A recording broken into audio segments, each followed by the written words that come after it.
raining today. It's light though. I don't know if it'll stop. And what did I read today? I guess with this, again, the war is continuing and stuff like that. And it seems like here in Canada, we're getting, I guess, deeper into the war by supplying things like supplies and all that. This one says Canada joins drone coalition for Ukraine. As it says here, Canada has officially joined the drone coalition for Ukraine, a collaborative effort led by Latvia and the United Kingdom. Canada's Defense Minister Bill Blair said during a meeting with Latvian Defense Minister Andris Spruds, the Canadian government reported on March 7th. Canada, as a coalition member, will actively explore avenues to strengthen Ukraine's drone capability, Blair said. Canada has already provided 100 specialized cameras for drones manufactured by L3 Westcam Company, the press release said. Ukraine and Latvia created the drone coalition, and the decision was made during the Spruds visit to Kyiv in December 2023. Latvia is working to create a coalition to provide Ukraine with drones, and it will include about 20 countries, Spruds said. Well, it's never ending, I guess, and with that thought, a lot of people are trying to find ways to deal with drones. And how about this one? Is something you've heard before in terms of, I guess, microwaving them out of the air. And this one here says, top generals in Mideast calls for microwave weapons for layered defense against drone swarms. The Army's newest operational laser weapon may be undergoing testing in the Middle East, but the top general responsible for U.S. troops in the region is already looking ahead to bigger and better directed energy systems amid a rising tide of adversary drones. Speaking during a Senate Armed Service Committee hearing on Thursday, U.S. Central Command Chief General Michael Eric Kurilla argued that lawmakers should continue to invest in directed energy weapons like high-powered microwaves rather than just high-energy lasers to combat the potential future threat of drone swarms. The bigger concern is if you start talking about swarms, so we need to continue to invest in things like high-powered microwaves to be able to counter a drone swarm that is coming at you, Kurilla said. I mean, nothing is 100%, and at some point the law of statistics will come up to you. You have to have layered defense. And it says high-energy laser weapons are designed to defeat incoming drones and missiles by employing a narrow beam of energy to burn incoming threats out of the sky. In contrast, high-powered microwaves create a cone of electromagnetic interference that disables electronics across both a wider area and a wider range of target systems, according to the latest Congressional Research Service report on directed energy weapons. Yeah, are we living in Star Wars already? I guess people are going to be coming out with lightsabers and stuff too, huh? But yeah, either way, war continues. Lots of weapons to be manufactured, and with that thought, I don't think it'll ever end, huh? And this was actually really interesting. I saw this today where apparently there was a helicopter with passengers and all that was about to crash, but the pilot had to do like a manual landing of sorts. It's crazy with the video. And you can read the company's statement on what happened and all that. It says, in the afternoon on Tuesday, February 27, 2024, one of our tour helicopters with our chief pilot and 4 passengers aboard was forced to make an emergency landing onto Honopu Beach. Regretfully, at least one of the passengers sustained injuries. We express our care and concern for all on board that day. We were heartened to learn that the injured passenger has been released from the hospital. Man, this one says regretfully, but at the same time, from what you see, I think it's thankfully, huh? No one got killed.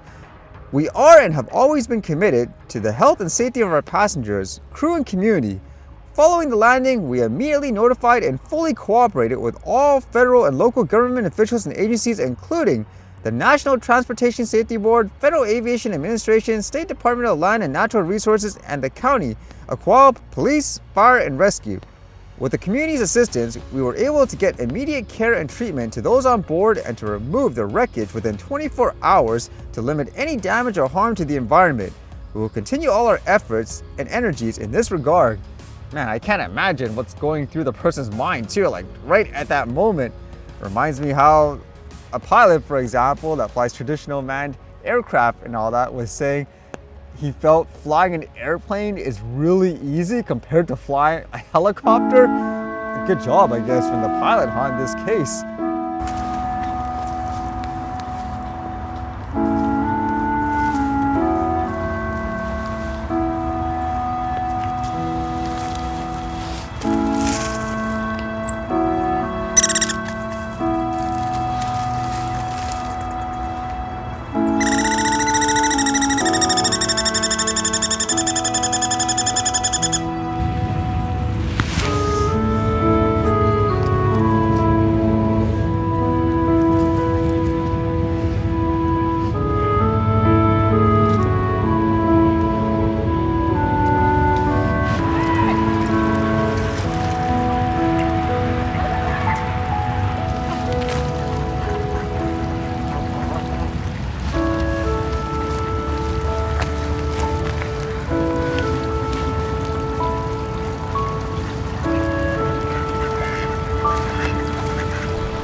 right, see you guys later.